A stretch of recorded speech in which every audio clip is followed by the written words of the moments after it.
Sí, es parte de la unidad 3 que estábamos viendo, que ya empezamos desde la lección 9, que es el nacimiento de la iglesia de Cristo en el mundo, la iglesia global, la iglesia general de Cristo por todas partes, cómo empezó la iglesia primitiva, cómo empezó en el libro de los Hechos de los Apóstoles, cómo fue sus inicios, ¿sí? Entonces hemos venido viendo historias del libro de Hechos y hoy también vamos a ver sobre eso, hoy nos toca eso en nuestro folleto Jesús nos llama. Está ya listo ya prácticamente el próximo folleto, la próxima semana empezamos a venderlo, ¿sí?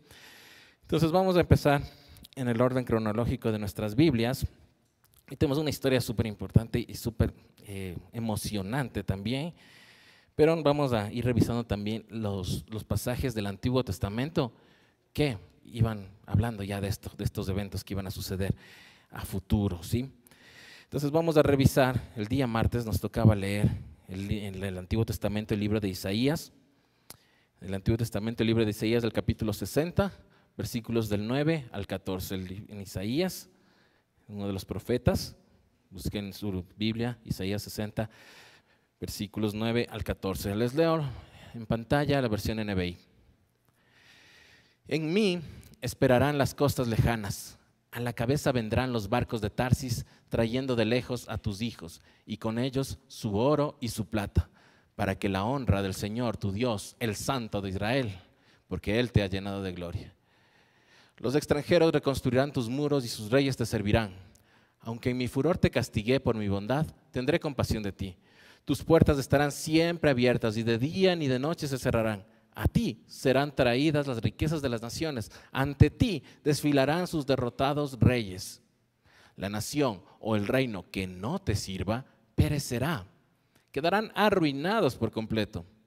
Te llegará la gloria del Líbano con el ciprés, el olmo y el abeto, para embellecer el lugar de mi santuario. Glorificaré el lugar donde reposan mis pies. Ante ti vendrán a inclinarse los hijos de tus opresores. Todos los que te desprecian se postrarán a tus pies y te llamarán ciudad del Señor, Sión del Santo de Israel. Amén.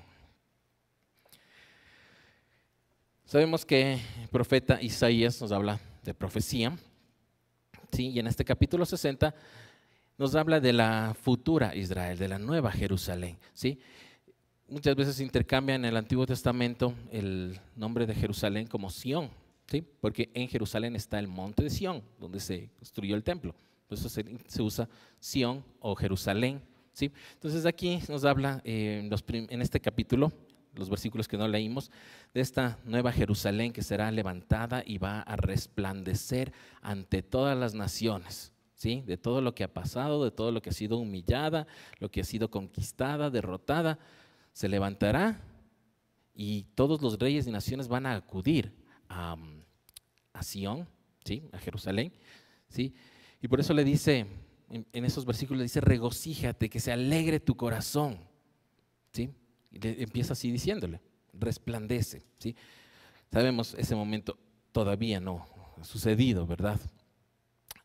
No sabemos cuándo, no nos dice, esta es profecía, pero de eso está hablando. Y luego en el versículo 8, el profeta Isaías, en su misma visión, ve que están viniendo nuevos ejércitos. Mientras él está hablando de esto de la profecía para el monte de Sión, para Jerusalén, él dice, hay nuevos ejércitos acercándose. No lo leímos, pero es en el 8 y es importante. Dice, nuevos ejércitos como nube de palomas y pregunta quiénes son, ¿sí? Y empieza a contestarse el mismo Dios, empieza a contestar esto, ¿no? Y ahí empieza a decir desde el 9, y ahí es lo que vemos lo que dice. En mí esperarán las costas lejanas. En el Señor vienen esperando la gente que está en otras costas lejos de Jerusalén, ¿sí? Y empieza hablando de Tarsis, ¿sí? Este lugar que era famosa porque sus navegantes eran los que más lejos habían ido en el mundo, habían recorrido hacia el otro lado, hacia el oriente, ¿sí?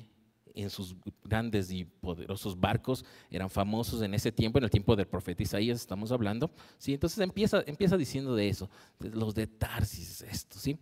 Y en el capítulo 66, que no está aquí por supuesto, más adelante, que lo tienen ustedes en sus Biblias, habla de esto, habla de que regresarán de todos estos lugares, regresarán. Nuevamente voy a hablar de Tarsis. Usted lo quiere revisar y quiere apuntarlo al lado, también póngale del capítulo 66, del 17 al 21, habla de estos que regresarán desde lejos. ¿Quiénes? Y ahí dice, los de su pueblo, los que no se contaminaron, los que estando afuera y estando lejos, se mantuvieron sin contaminarse. Y van a regresar. De esos habla en el capítulo 66.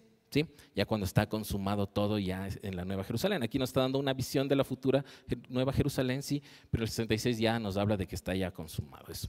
¿Sí? Entonces ahí habla de estos, de los que no se contaminaron, que regresarán. Y aquí nos dice esto, que van a venir con, miren la importancia, con sus hijos y sus posesiones. No es que yo solo y me lanzo yo solo, es con mi familia, con mis hijos, con mis generaciones. Y sí, también con sus posesiones, y todos vendrán ante Dios, ponerlas delante de Dios. Empieza así.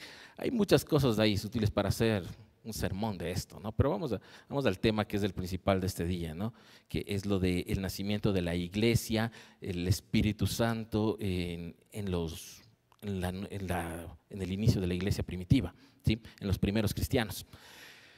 Entonces, dice que vendrán y vendrán, ¿para qué? Para la honra de su nombre, dice, para que la honra del Señor tu Dios, el Santo de Israel, porque Él te ha llenado de gloria. En otra versión dice para la honra de su nombre, del nombre del Señor, ¿sí?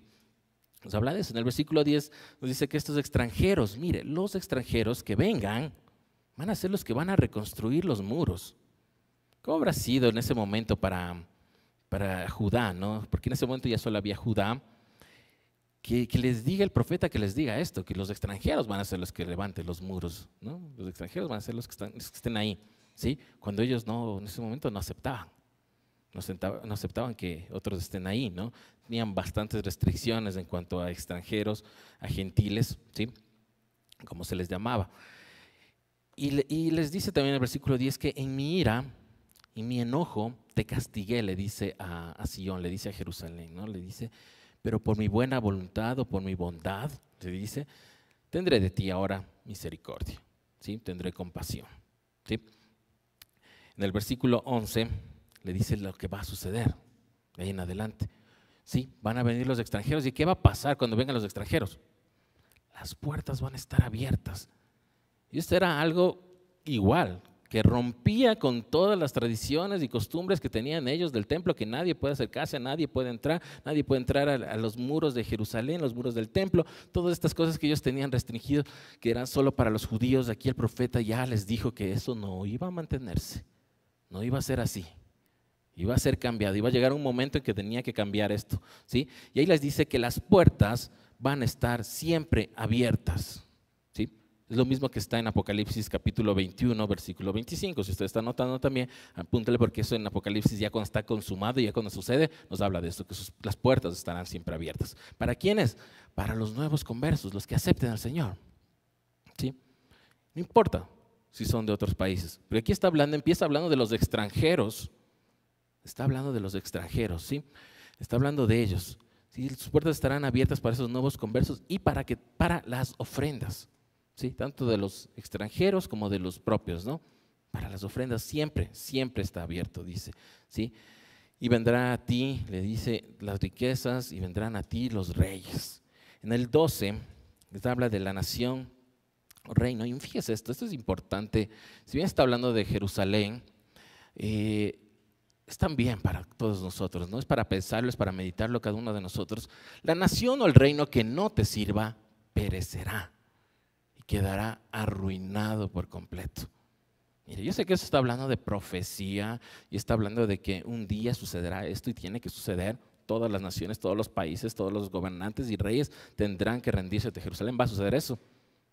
Servir.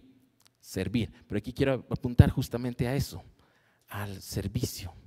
La nación que no te sirve. Y ahí está usando la palabra en el hebreo, la 5647, la 5647 del hebreo. ¿Qué significa eso? Significa trabajo, servidumbre, ¿sí? Fíjese eso y piénsalo y meditemos en cada uno de nosotros. El que no esté sirviendo al Señor, podemos más o menos extrapolar y decir, nos llevará también a eso. Cuando pensamos en nuestra ruina económica, espiritual, física, pensemos y meditemos también un poco en esto. ¿Será que debía estar sirviendo también? ¿Será que eso también aplicaba para mí? Una vez más, está hablando de profecía, está hablando de naciones, pero toda la palabra es útil para todos nosotros, ¿verdad? Entonces, luego le dice en el 13, la gloria del Líbano. En aquel tiempo, en el Antiguo Testamento, en tiempos del Antiguo Testamento, en tiempos bíblicos, incluso después, muchos siglos después, el Líbano tenía grandes riquezas y los árboles que crecían en el Líbano eran únicos, ¿sí? Y si es que alguien usaba esos árboles traídos del Líbano, era algo increíble, como cuando hicieron el templo mismo de Salomón, que traían los árboles del Líbano, todas estas cosas del Líbano. Y aquí habla otra vez el Señor para poner la muestra de sí, que las cosas que consideres importantes aquí en el mundo y que consideres que son riquezas aquí en el mundo materiales, también las va a ver. También se va a rendir esas cosas. Eso también se va a rendir y habla de la gloria del Líbano, ¿sí? Con todos esos árboles que tenían para ellos simbolismo de poder, de riqueza, ¿sí? Todo eso se van a rendir. Todas las cosas poderosas que creamos se van a rendir ante el Señor. Llegará ese momento. Y dice que cuando suceda, Dios va a glorificar el sitio donde Él ponga sus pies, ¿sí? Y esto nos habla, en este mismo capítulo, no lo leímos, pero es en el versículo 2, nos habla que la tierra es el estrado de sus pies. O sea, lo que es un estrado, usted se siente, los reyes, ¿no? Los reyes tienen esos tronos, esos asientos altos, y para que pongan sus pies, les ponen como una mesita colchonada ahí para los pies, y ponen ahí, los asientan los pies, ¿sí? Entonces ahí los levantan y lo ponen cómodamente, están cómodos porque son acolchonados, y ponen, ese es el estrado, ¿sí? No es para sus tronos, así lo hacen los reyes, así ha sido así siempre, ¿no?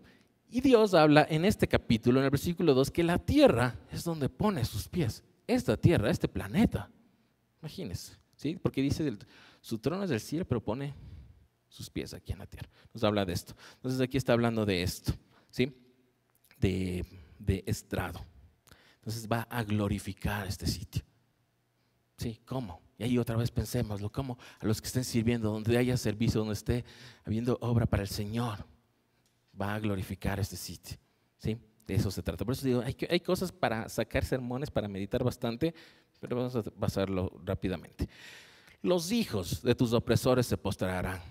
Pensemos en esto, porque es también, muchas veces pensamos, y no se hizo justicia, y no se hace justicia para mí, y todo lo que sufrí, todo lo que he pasado, y dónde está la justicia de Dios.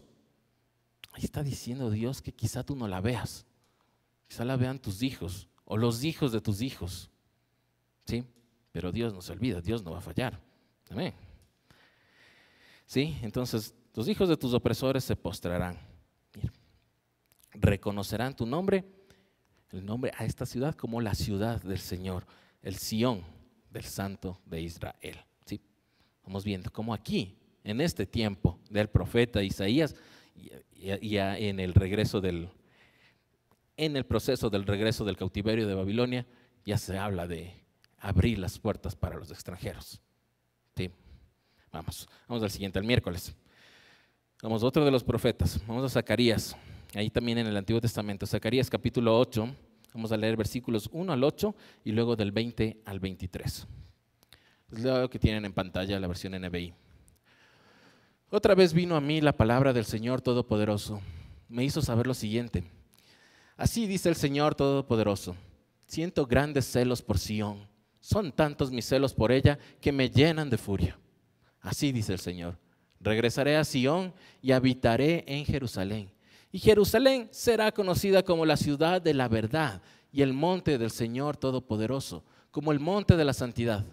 Así dice el Señor Todopoderoso.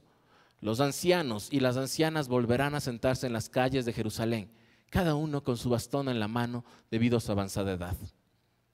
Los niños y las niñas volverán a jugar en las calles de la ciudad.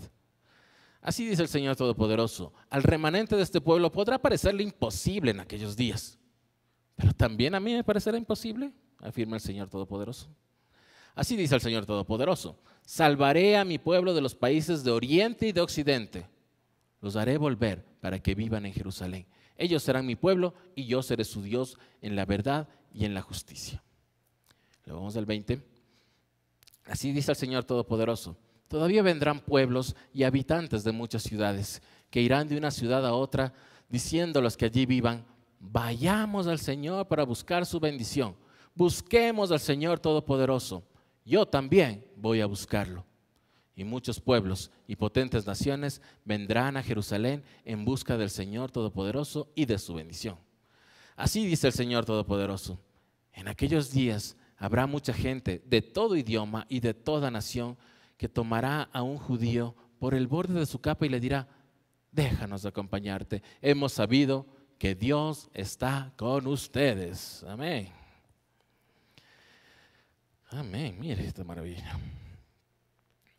Una vez más, Dios le da un mensaje a Zacarías. Por eso empieza diciendo: otra vez vino a mí, porque en cada uno de los capítulos hay un mensaje relacionado con el otro, pero sí distinto. Entonces aquí dice, una vez más, me dio un mensaje, dice Zacarías, ¿sí? Y él va poniendo lo que dice tal cual, o sea, textualmente, lo que dijo Dios lo escribe nada más. Es solo un mensajero. Y dice que Dios siente celo. Celo por Sión, celo por su ciudad, celo por Jerusalén, por su pueblo, ¿sí? Y esto habíamos ya hablado, no sé si en un sermón o en uno de los estudios, que no son esos celos de humano que tenemos nosotros, esos celos de enfermizos, de inseguridad, ¿no? De que me van a quitar lo que es mío, ¿sí? Que tienen los hombres o las mujeres estos celos. No, no son esos celos. Este es un celo que es la palabra en hebreo 7065, que sí, habla de celo, enojo y también de ser solícito de cuidar, de guardar, ¿sí? De querer guardar. Entonces el Señor se enoja y está celoso por lo que le han hecho a su ciudad, por lo que le están haciendo, ¿sí? Y se siente celo por Sión, ¿sí? Y dice: son tantos que me he llenado de furia, ¿sí? Que me llenan de furia. Dice: siento grandes celos por Sión. Son tantos mis celos por ella que me llenan de furia, ¿sí? Le enojan al Señor. Y ahí nos dice lo que va a hacer. Dice que regresará a Sión en el versículo 3 y va a habitar en Jerusalén, ¿sí? Va a habitar. Entonces ahí vemos que nos da este pasaje una pista más o menos del futuro de Jerusalén, pero no parece que no es tanto de la nueva Jerusalén que hablamos con Isaías en el capítulo anterior, sino de lo que sucederá cuando venga el Señor Jesús, ¿sí? O sea, cuando ya vino, ¿no? Pero cuando Zacarías escribió esto fue antes. Entonces más o menos está diciendo eso y lo que sucederá después, quizá incluso cosas como las que estamos viendo hoy en día. ¿Por qué? Mire, dice que regresará a Sión, ¿sí? Y habitará en Jerusalén, ¿sí?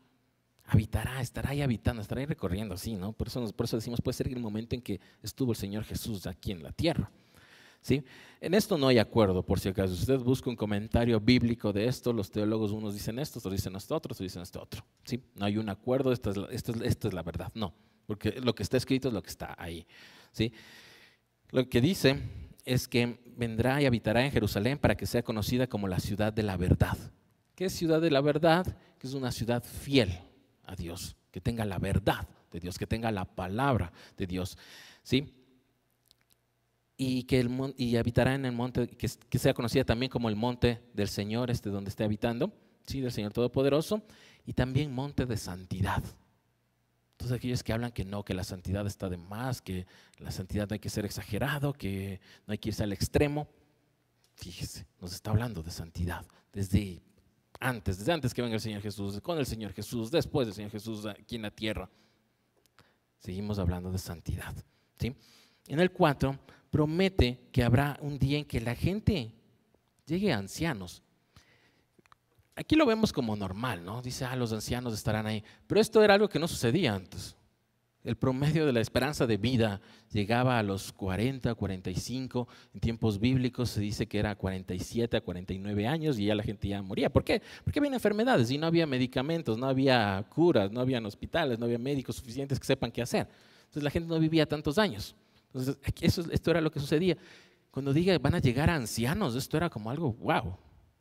¿Sí? Hoy en día tenemos, gracias a Dios mismo, tenemos esta tecnología, la medicina, todos los avances científicos que nos permiten vivir más, ¿sí? Por eso la esperanza de vida ahora ya va a 80, pues más o menos, entre 70 y 80, pero todavía vemos gente de 90, de 100 años y más de 100 años, tranquilamente, pero en ese momento no era así. Y les habla de esto, va a llegar un día en que haya ancianos que estén por ahí en la ciudad, ¿sí? ¿Sí? Hoy en día, en Jerusalén, en la geográfica, allá, sí está sucediendo esta situación, que hay ancianos y también jóvenes, ¿sí? Y también niños, y aquí usa los niños en el sentido de que hay seguridad. Si uno puede dejar que sus niños salgan a la calle y estén jugando en la calle, es porque la calle está tranquila, ¿verdad? En la calle no hay problema, no hay inseguridad, no hay miedo, no hay peligros, ¿sí? Entonces de eso está hablando, que llegará un día en que será así, ¿sí? En el 6 dice que aunque a los que quedan del pueblo del Señor, o sea, los del remanente, los que todavía queden en ese tiempo, mira, por eso decimos que esto nos da unos indicios de lo que sucedió luego cuando vino el Señor Jesucristo y más ahora, más o menos en nuestro tiempo. Porque no es un pueblo grande, sino es un remanente, y son unos poquitos que quedan del pueblo del Señor, que están ahí en Jerusalén, ¿sí? Dice, aunque ese remanente les parezca imposible que yo haga esto, dice Dios, ¿es imposible para Dios? ¿Hay algo imposible para Dios? Lo pone en forma de pregunta, ¿no? Una manera de ironía, ¿sí? A este pueblo podrá parecerle imposible, pero también a mí me parecerá imposible. Y fíjense que dice, en aquellos días, en los días que vendrá, cuando suceda esto, ¿sí? Hoy en día nos puede parecer imposible, pero ¿a Dios hay algo imposible? ¿Sí? En el 7, y fíjese una vez más, otra de las pistas de que puede ser que esté sucediendo esto en este momento, dice, los salvaré de quienes les ataquen del oriente y del occidente, ¿sí? Desde 1948 que fue fundado el Estado de Israel, ha sufrido ataques y ataques de oriente y de occidente. Y ha ido resistiendo, gracias a Dios, el Señor ha seguido dándoles esta cobertura, ¿sí? ¿Por qué decimos que es ahora? Porque en ese momento, incluso en tiempos de Jesús, estaban conquistados. Recién desde 1948 están libres, ¿sí? Y tuvieron guerra, tuvieron otra, tuvieron la del 70, tuvieron los 80s, hoy en día ya están en otras guerras, desde los 90s con todos los árabes y todo lo demás, y siguen siendo atacados y siguen recibiendo misiles, pero cuando ellos se defienden, ellos son los que atacan y sabemos cómo la prensa solo saca, Israel atacó, pero no saca quién recibió primero los ataques, ¿no? Pero bueno, pues decimos, esto puede ser que ya está sucediendo ahorita, el Señor les está cubriendo de los ataques de las naciones de Oriente y de Occidente, ¿sí? Salvaré a mi pueblo de los países de los países de Oriente y Occidente. En el 8, los haré volver para que vivan en Jerusalén. Mire, y esto también, una vez más, nos da esa pista. Cuando volvieron después del holocausto, que bueno, al pueblo judío no les gusta que se llame holocausto, de hecho, que le digamos en español holocausto es la Shoah, porque holocausto, si usted busca la palabra holocausto en la Biblia, se refería al quemar un sacrificio para el Señor y que llegue con olor fragante. Llamarle holocausto a la muerte de humanos no puede ser llamado holocausto. Entonces ellos le llaman Shoah, que Shoah significa lo terrible, lo inconcebible. Ni siquiera hay palabra en español como para esto. Pero en español le dicen el holocausto, que fue cuando se mataron a los judíos por los nazis, ¿no? En Europa, ¿sí? Entonces ahí también regresó bastante de su pueblo acá a Jerusalén. Entonces por eso estamos diciendo que esto podemos estar hablando de ese tiempo, ¿sí? Pero bueno, no estoy saliendo del tema. Vamos al 20, después dice al 20 y 21, dice que seguirán viniendo gente de otras ciudades, y a medida que vayan viniendo gente de otras ciudades, en el camino seguramente invitarán a gente de otras ciudades y les dirá, busquemos al Señor, vamos por el Señor. Sí, fíjese esto,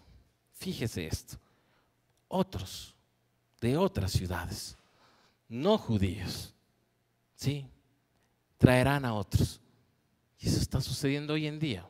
Eso es lo que tenemos con nuestros misioneros, con quienes están llevando la palabra, con quienes de otros países, aunque no estén ahí, están llevando y atrayendo de otras ciudades, de otros países, llevando la palabra y diciéndoles que vayan, no a Jerusalén, sino al Señor. Sí. Por eso, una vez más, esto parece, este pasaje parece como desde los tiempos del Señor Jesús hasta nuestros tiempos que está sucediendo, ¿sí?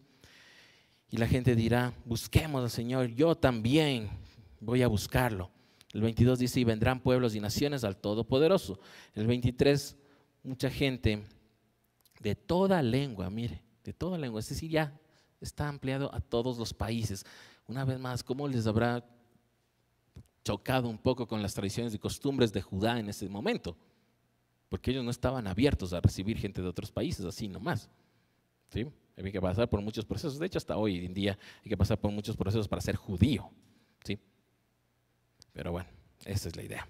Entonces, todo esto era para darnos del referente de que ya estaba planificado. El Señor ya tenía planificado que un día el templo se abra, las puertas se abran, la iglesia, el Señor reciba de todas las naciones, de todas las lenguas. ¿Sí? Entonces, ahora sí, nos vamos al Nuevo Testamento, al libro de Hechos. ¿Sí? Lo que nos tocaba leer el domingo. Hechos, capítulo 6, del 8 al 15. Vaya al Nuevo Testamento.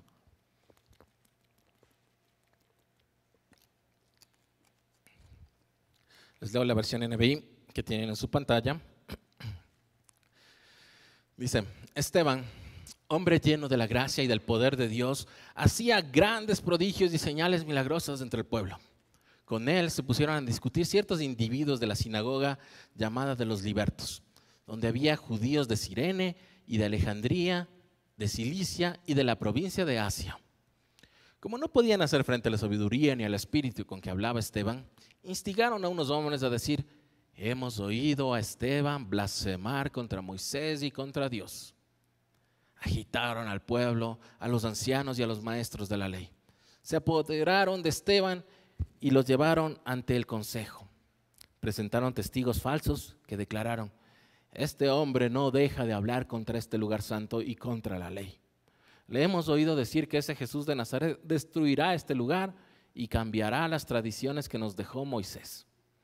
Todos los que estaban sentados en el consejo fijaron la mirada en Esteban y vieron que su rostro se parecía al de un ángel. Amén. Aquí nos hace ya la presentación de Esteban. Pero en este capítulo, en el capítulo 6, empieza desde el versículo 2 en que los apóstoles, los 12 apóstoles, ¿sí? En ese momento ya los 11 que quedaron más el nuevo nombrado, ¿sí? Los 12 apóstoles le dicen a la multitud, le dicen a la gente que les estaba siguiendo y que les escuchaba, les dice que no está bien, que no es justo que ellos también tengan que detener la predicación, detener el tiempo de oración para estar sirviendo mesas, ¿sí? No que sea algo malo, sino que hay tanta gente, todos pueden servir, pues, todos sirvamos en la obra del Señor, ¿sí? Y les dicen eso, y usa la palabra para servir mesas. Y traigo a esto la palabra servir, porque la palabra que usa aquí en el griego para servir es diáconos, diaconeos. Ustedes van a diaconear, en ponerlo ya en conjugación, si es que así se conjugara el griego, ¿no? No está bien que nosotros estemos diaconando en otras partes, ¿sí? Así, si fuera verbo, no es verbo, por si acaso. Y le pide a la multitud, le dice, que hasta los que están ahí convocados, les dice que escojan 7 varones. Dice, cojan de ustedes 7 varones de buen testimonio. ¿Qué es buen testimonio? Buena reputación, ¿sí? Que no tengan cosas que la gente hable mal de ellos, de lo que han hecho, de lo que están haciendo. Un buen testimonio de sus vidas, ¿sí? Un buen testimonio, ¿qué más? Que sean llenos del Espíritu Santo y que tengan sabiduría. Sabiduría, por supuesto, sabiduría de lo alto, ¿sí? Estos mismos requisitos luego ya nos habla Pablo más adelante, ya los aclara en los requisitos para el diácono cuando los pone en Primera de Timoteo capítulo 3 y también en el 4 cuando nos habla de esto, ¿sí? Ahí nos habla de esto. Entonces, por eso, aquí en sus Biblias, seguramente ustedes van a ver que dice la elección de los diáconos, y en ninguna parte en nuestro idioma, en nuestro español, ahí dice diácono, ¿no? Entonces, está La palabra diácono es usada ahí en donde dicen los apóstoles que no es justo que nosotros también tengamos que servir mesas, que estar diaconando mesas, ¿sí? Entonces, por eso se conoce este capítulo, este pasaje como la elección de los 7 diáconos, ¿sí?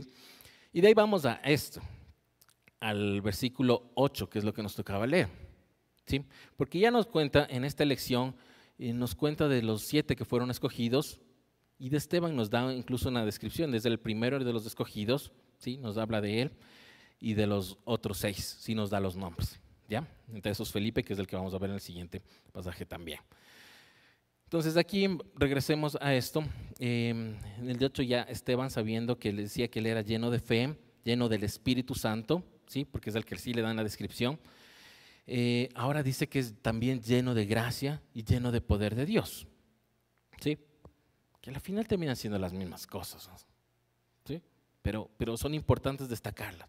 La fe, el Espíritu Santo, gracia, poder de Dios. Y dice que hacía prodigios y milagros, ¿sí? O sea, fíjese esto, como hablábamos la semana anterior, creo que fue, ¿sí? Recién fue nombrado diácono, ¿sí? Recién le impusieron manos para hacerlo diácono, porque dice así que así lo hicieron los 12 apóstoles, les impusieron manos de estos 7, le nombraron diácono, y enseguida nos cuenta la palabra del Señor que ya empezó a trabajar, ya estaba al servicio, ya estaba predicando y haciendo milagros, ¿sí? Y resulta, ya empieza en el 9 a decirnos que en una de esas predicaciones se encontró en una discusión con judíos de sinagogas de otras ciudades, ¿sí? ¿Por qué estaban ahí? ¿Por qué? Porque estaban en fiesta, porque era la fiesta de Pentecostés, porque era Shavuot y habían venido para esta fiesta, recuerden, ¿sí? Esto es casi inmediatamente, días después, pocos días después del tiempo de la fiesta, cuando se dio lo de las lenguas de fuego y todo eso. Sí, esto siguió inmediatamente de esto, ¿sí? No nos dice los días exactos, pues estamos hablando de la misma temporada, ¿sí?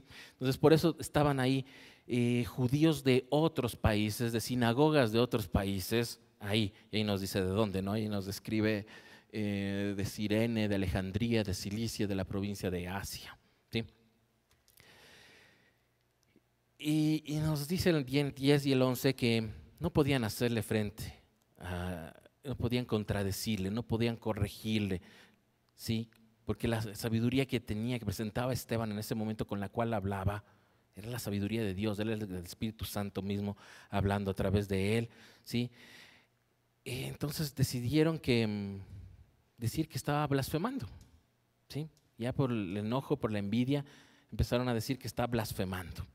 ¿Sí? Blasfemar es hablar mal de Dios, ¿no? Y que está hablando mal de Moisés, o sea, de la ley, y mal de Dios, ¿sí?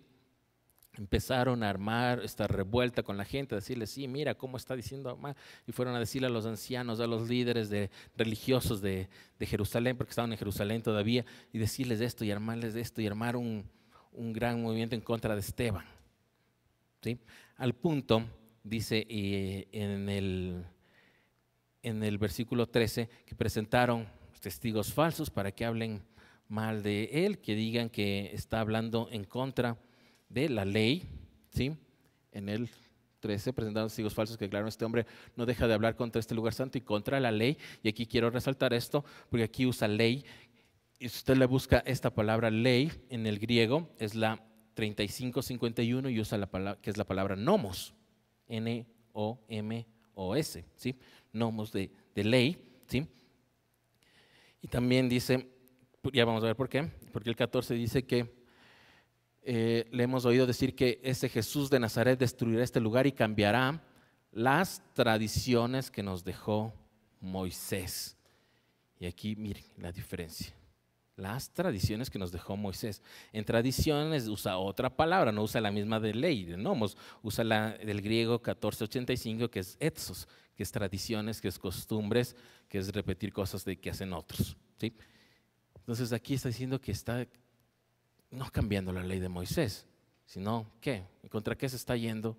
Contra las cosas, las costumbres que hicieron ellos, aparte de la ley que tenemos nosotros aquí en nuestras Biblias también. Ellos estaban haciendo cosas aparte y haciendo que la gente cumplan y guarden estas cosas. Y le está diciendo no, ¿sí? Entonces de eso le acusaban y terminaron, dice, querían ya apresarle, ¿no? Hacerle que se presente ante las autoridades. Y mientras esto sucedía, solo vieron como un resplandor empezaba en la cara de Esteban. ¿Cómo habrá sido eso, no? Un resplandor, porque dicen que le veían y parecía un ángel. ¿Cómo habrá sido ese resplandor en su cara, no?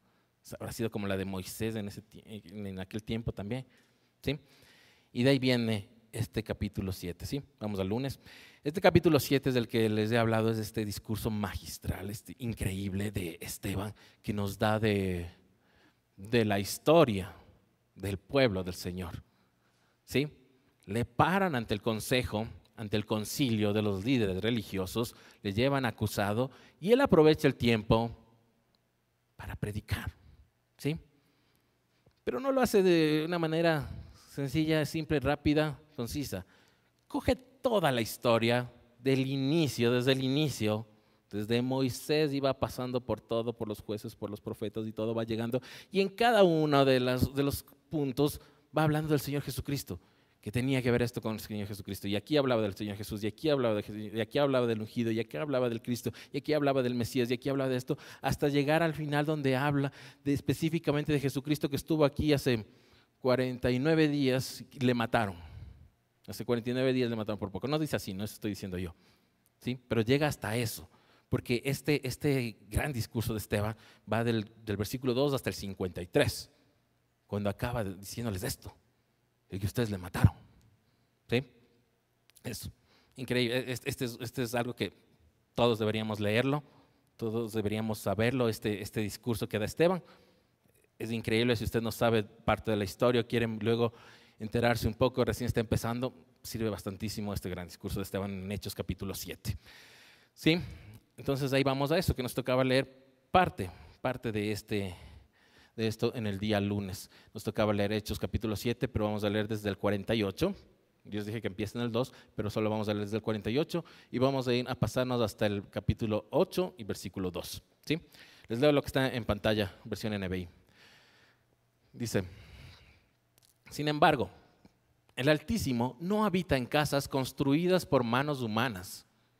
Como dice el profeta, el cielo es mi trono y la tierra el estrado de mis pies. ¿Qué clase de casa me construirán?, dice el Señor, o qué lugar de descanso. ¿No es mi mano la que ha hecho todas estas cosas? Tercos, duros de corazón y torpes de oídos, ustedes son iguales que sus antepasados. Siempre resisten al Espíritu Santo. ¿A cuál de los profetas no persiguieron sus antepasados? Ellos mataron a los que de antemano anunciaron la venida del justo. Y ahora a este lo han traicionado y asesinado. Ustedes que recibieron la ley promulgada por medio de ángeles, no la han obedecido. Al oír esto, rechinando los dientes, montaron en cólera contra él. Pero Esteban, lleno del Espíritu Santo, fijó la mirada en el cielo, vio la gloria de Dios y a Jesús de pie a la derecha de Dios. Veo el cielo abierto, exclamó, y al Hijo del Hombre de pie a la derecha de Dios. Entonces ellos, gritando a voz en cuello, se taparon los oídos y todos a una se abalanzaron sobre él. Lo sacaron en pellones fuera de la ciudad y comenzaron a apedrearlo. Los acusadores le encargaron sus mantos a un joven llamado Saulo. Mientras lo apedreaban, Esteban oraba. Señor Jesús, decía, recibe mi espíritu. Luego cayó de rodillas y gritó: Señor, no les tomes en cuenta este pecado. Cuando hubo dicho esto, murió. En el 8, y Saulo estaba allí, aprobando la muerte de Esteban. Aquel día se desató una gran persecución contra la iglesia en Jerusalén y todos, excepto los apóstoles, se dispersaron por las regiones de Judea y Samaria. Unos hombres piadosos sepultaron a Esteban e hicieron gran duelo por él. Amén. Aquí lo vemos entonces. Como les digo, está hablando en el discurso, habla de Jesús, del Señor, del Mesías. Usa aquí también como el justo, ¿sí? Y habla de eso. Y llega a esta parte final en el versículo 48, en que les recuerda con respecto a los templos de piedra, al templo que tenían, ¿sí? Aquí está también hablando de las sinagogas y del lugar donde estaba reunido el concilio. Eso estoy diciendo yo, ¿no? Les recuerda que el Altísimo no habita en estos lugares. No es que solo ahí es donde está, Sí, hace presencia como en este momento cuando nos reunimos, sí. Pero si ya nos vamos, no es que solo aquí, y usted solo puede orar cuando está aquí, sí, o solo puede adorar al Señor cuando está aquí. No. ¿Por qué? Y ahí les recuerdo lo que leímos en Isaías, ¿sí? Les recuerdo lo que está también en Isaías 66, 1 al 2, que les dije que también lo revisen. Isaías 66, versículos 1 al 2, que dice que el cielo es su trono y la tierra es el estrado para sus pies, ¿sí? Les recuerda eso, les lee, les cita, les da una cita textual del libro de Isaías, el capítulo 66, del 1 al 2, ¿sí? Les da todo esto, ¿sí? Que en el 50 dice, no hizo, mis manos son las que, Dios dice, no, mis manos son las que hicieron la tierra, el mundo, todo lo que hay en él. Sí. Así que da igual lo que hagamos, lo que construyamos. Todo es donde está, todo es su sitio, no es que aquí, solo en este lado, y si es que le hago este más lindo, o sí, ahí habitará más, ahí estará más, ahí le gustará más. No, sí, está diciendo todo. Él es el dueño de todo, Él es el que hizo todo. Él es el estrado de sus pies, como ya les explicamos, ¿sí? Y luego ahí habla ya Esteban, ¿sí? Ya les da la cita en el 50 y 51, y en el 52 habla Esteban, en el 51, perdón, habla Esteban y les dice tercos o duros de corazón, ¿sí? Duros de cerviz, ¿sí? O incircuncisos de corazón también les dice ahí todo esto. ¿Por qué? Porque les dice, igual que sus padres, ustedes también están rechazando al Espíritu Santo. Sus padres rechazaron, ustedes también están haciendo lo mismo, les dice aquí, ¿sí? Les recuerda en el 52 que rechazaron a todos los profetas que venían y les rechazaban. Venían y les perseguían, les dice. A todos los profetas que vinieron antes a anunciar, ¿qué? La venida de Cristo, la venida del Mesías, la venida del justo, y le rechazaban. Dice, esto sucedía constantemente, ha sucedido a lo largo de la historia del pueblo. Por eso él hizo todo este discurso de toda la historia del pueblo del Señor, ¿sí? Y les dice, esto siempre fue así, ¿sí? Y ahí está el punto que les enoja, es que les dice, ustedes que son, al referirse a ellos como judíos, dice, ustedes que son los que recibieron la ley misma, ¿sí? Tuvieron los mensajeros mismos que les den, a ustedes tenían. Los otros, bueno, podría esperarse porque no tenían ellos la ley, pero ustedes tenían la ley. Eso les está diciendo aquí Esteban, ¿sí? Por eso todo se vuelve tan eufórico, se empiezan a caldear los humos ahí en esta discusión, ¿no? Y ahí, en el 54 vemos ya la reacción terrible. Dice que se enfurecieron, rechinaron los dientes, toda la gente del concilio, es decir, los líderes religiosos, ¿sí? Que les diga esto, que tenían la ley y no obedecieron. Eso ya fue el colmo. Que les digan, teniendo la ley no obedece. Aquellos que se creían maestros de la ley, que se hacían llamar maestros de la ley, y dice que no obedecieron la ley, ¿sí? Recibieron la ley y no la obedecieron, ¿sí? Se enfurecieron, rechinaron los dientes, dice el 55, pero Esteban, lleno del Espíritu Santo, fijó la mirada en Dios y en Jesucristo, ¿sí? El 56 dijo, veo el cielo abierto y a Jesucristo a su derecha.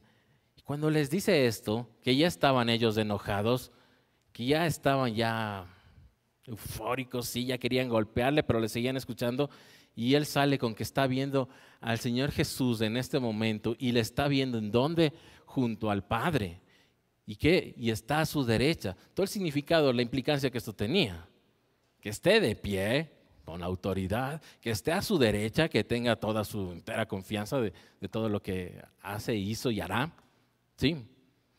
Les rompió completamente. Y ahí fue y lo que dice, gritando, y todos se enojaron, ¿sí? Y tapándose los oídos. No sé cómo podían hacer esto, ¿no? Taparse los oídos y lanzar piedras, ¿no? Al mismo tiempo. Pero así dice, que tapándose los oídos y gritando y lanzando piedras, todo esto sucedía al mismo tiempo. Sí, empezaron así a sacarle a Esteban de la ciudad. ¿Por qué? Porque según la ley había que apedrearle afuera de la ciudad. Le llevaron afuera de la ciudad, sí, ya cuando estaba afuera, para poder matarle a pedradas, ¿sí? Y le sacaron, le apedrearon, y ahí nos pone como como una nota así pequeña, nos deja ahí en el versículo, nos dice, y estos acusadores le encargaron los mantos a un joven de ellos mismos, de estos perseguidores, que estaba con ellos también, llamado Saulo. Le entregan la ropa de Esteban, imagínense. Le entregan ahí porque ya le quitaron la ropa para apedrearle, ¿sí? En el 59 dice que mientras le apedreaban, Esteban oraba: Señor Jesús, recibe mi espíritu. Cayó y gritó que no se les tome en cuenta este pecado. Miren, Esteban les dijo a Dios que le perdone y murió. Y luego nos habla en el 8 de Saulo, que Saulo estaba ahí, ¿sí? Como nos dice ahí, este joven Saulo, y estaba aprobando, estaba de acuerdo, seguramente estaba gritando también, no sé, no dice, pero estaba aprobando, estaba de acuerdo con la muerte de Esteban. Y ahí dice que empezó la persecución a la iglesia de Jerusalén. Entonces, por eso aquí ya hablamos de que ya existía una iglesia, ¿sí? Una iglesia cristiana, una iglesia de seguidores de Cristo, la de Jerusalén, y empezó la persecución a ellos, ¿sí? Y dice que ahí empezaron a dispersarse, se dispersaron a distintos lugares del país, de Judea y de Samaria, que es ya la otra, es en el norte, se dispersaron, ¿sí? Eso nos dice que hicieron todos los seguidores de Cristo, excepto los apóstoles que sí se quedaron en Jerusalén mismo, ¿sí? Y vamos al viernes, vamos a Hechos 8, que esta es la parte principal. 8, 4 al 17. Los que se habían dispersado predicaban la palabra por donde quiera que iban. Felipe bajó a una ciudad de Samaria y les anunciaba al Mesías. Al oír a Felipe y ver las señales milagrosas que realizaba, mucha gente se reunía y todos prestaban atención, a su mensaje. De muchos endemoniados, los espíritus malignos salían dando alaridos y un gran número de paralíticos y cojos quedaban sanos. Y aquella ciudad se llenó de alegría. Ya desde antes había en esa ciudad un hombre llamado Simón, que jactándose de ser un gran personaje, practicaba la hechicería y asombraba a la gente de Samaria. Todos, desde el más pequeño hasta el más grande, le prestaban atención y exclamaban: este hombre es al que llaman el gran poder de Dios. Lo seguían porque mucho tiempo los había tenido deslumbrados con sus artes mágicas. Pero cuando creyeron a Felipe, que les anunciaba las buenas nuevas del reino de Dios y el nombre de Jesucristo, tanto hombres como mujeres se bautizaron. Simón mismo creyó y después de bautizarse seguía a Felipe por todas partes, asombrado de los grandes milagros y señales que veía. Cuando los apóstoles que estaban en Jerusalén se enteraron de que los samaritanos habían aceptado la palabra de Dios, les enviaron a Pedro y Juan. Estos, al llegar, oraron por ellos para que recibieran el Espíritu Santo, porque el Espíritu aún no había descendido sobre ninguno de ellos, solamente habían sido bautizados en el nombre del Señor Jesús. Entonces Pedro y Juan les impusieron las manos y ellos recibieron el Espíritu Santo. Amén. Aquí nos habla de esto, de los que se dispersaron, fueron a otras ciudades, fueron a otras naciones, y Felipe, uno de los 7 diáconos que hablamos, uno de los 7 diáconos fue a Samaria, decidió ir a Samaria, el Señor le mandó a Samaria. Y dice que la gente ahí en Samaria, ¿sí? Le atendía, le escuchaba, veía sus señales, sus milagros que sí, escuchaba su mensaje. Endemoniados eran liberados, cojos estaban caminando, saltando de alegría. La ciudad estaba muy alegre en el 8. Y en el 9 dice que había en Samaria un hombre llamado Simón, ¿sí? Que si tienen esos títulos en sus Biblias, ahí dice Simón el mago, ¿no? Pero no lo menciona así. Dice un hombre que practicaba la hechicería, la magia, y la gente de Samaria era asombrada y le seguía a este mago, le llamaban el gran poder de Dios y lo seguían a todos, hasta que llegó Felipe y les contó las buenas nuevas del reino, y Felipe les bautizó, ¿sí? Empezó a bautizarlas. Dice en el 13 que hasta Simón el mago creyó, se bautizó y seguía a Felipe. Los apóstoles en Jerusalén, por su lado, estoy en el versículo 14, supieron que en Samaria ya les habían aceptado. En Jerusalén estaban siendo perseguidos, recuerden, la iglesia de Jerusalén, pero en Samaria estaban siendo aceptados, ¿sí? Entonces se enteraron de esto y dice que mandaron a Pedro y a Juan, lo cual nos demuestra que Pedro y Juan no eran los grandes líderes y cabezas como luego se les pone y se les pinta que Pedro es el máximo y desde Pentecostés para adelante ha sido la cabeza de la iglesia. Mire, aquí otros le mandan a Pedro y a Juan, ¿sí? Para que vean que todos estaban como en igual condiciones de autoridad. Sí, dice que llegaron estos dos, Pedro y Juan, llegaron y oraron para que la gente reciba el Espíritu Santo. Oraron para que la gente reciba el Espíritu. Dice, porque todavía no tenían el Espíritu Santo, porque solo fueron bautizados en el nombre del Señor Jesús. Y aquí esta polémica que existe de que hay la necesidad de un segundo bautismo, que es el del Espíritu Santo, porque aquí parece que sería eso, ¿verdad? Porque dice, ya solo fueron bautizados, pero faltaba que reciban el Espíritu Santo. Y de ahí una corriente del cristianismo se tomó eso y hace como un segundo bautismo, ¿sí? Pero simplemente, y los teólogos, los estudiosos, todo esto, llegan a la misma conclusión de que la situación era que era la primera vez en la historia de la iglesia, que era poquita, eran pocos días apenas, en que alguien que no sea apóstol haya convertido a toda una ciudad, haya bautizado a gente de toda una ciudad, ¿sí? Entonces por eso tuvieron que ir los apóstoles. Por eso más bien la imposición de manos, la entrega del Espíritu Santo fue algo simbólico, algo como símbolo de autoridad nada más, ¿sí? A eso se refería, ¿sí? Por eso ese es el consenso, ¿sí? Y bueno, luego se da la parte de Simón el mago y todo lo que pasó con Pedro, ¿no? Pero ya, alcanzamos, me dan 5 minutos más, unos 5 minutos más ya, solo vemos, el nombre del tema era lo del etíope, ¿sí? Así que veamos esa parte. En Hechos 8, 26 al 40, donde nos da la historia de este etíope. Dice en el 26, ¿sí?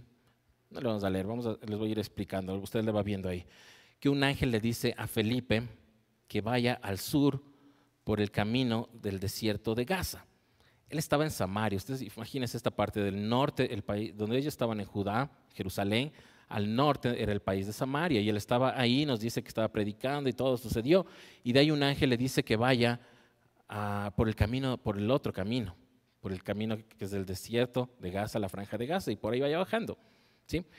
Y de ahí se encuentra con este etíope, que era un eunuco, y dice que era un alto funcionario de Candace. Candace es como decir el título de un rey, de una reina, ¿sí? En este caso la reina de Cus, o reina de los etíopes, ¿sí? Entonces dice que se encontró con este funcionario que también había ido a Jerusalén para adorar, una vez más, ¿en cuándo? En la fiesta de Pentecostés, ¿sí? Que iba en su carro, iba leyendo el libro de Isaías, y el Espíritu Santo le dijo a Felipe que se acerque, que se junte a ese carro, nos dice en el versículo 29, ¿sí? Sí, fíjese esa convivencia, esa comunión con el Espíritu Santo, que el Espíritu le diga ahí, acércate, ahí sigue haciendo esto, que le esté dando instrucciones del Espíritu Santo, ¿sí? Entonces Felipe oyó que leía Isaías y le pregunta si es que entiende, y el único que le contesta, el etíope, le dice, ¿cómo voy a entender si nadie me explica? ¿Sí? O sea, solo tengo aquí la Biblia, pero nadie me está explicando, ¿sí? Él tenía un rollo aparentemente, no algo que era, ahí se ve que era un alto funcionario muy importante con mucho dinero para poder tener un rollo de estos libros, porque no había muchos, solo los tenía en las sinagogas, pero él lo tenía y lo venía leyendo, ¿sí? Y entonces ahí en el 31 le dice, ¿cómo entendería si nadie me explica? Y lo invita a subir a Felipe, ¿sí? 32 y 33 vemos que empiezan a leer Isaías en el capítulo 53, 7 y 8, que es lo que cita ahí, ¿sí? Y en el 34 el eunuco le preguntó, ¿de quién está hablando aquí? ¿De quién se está hablando? ¿Está hablando el profeta de sí mismo o está hablando de otra persona? Para que vean que no se entendía y no entendía de qué estaba sucediendo. Y Felipe en el 35 le dice, empezando de ese pasaje, le empieza a predicar. Le dice, de aquí está hablando del Mesías, de eso se está hablando aquí, ¿sí? Eso le dice en el versículo 35, de las buenas nuevas.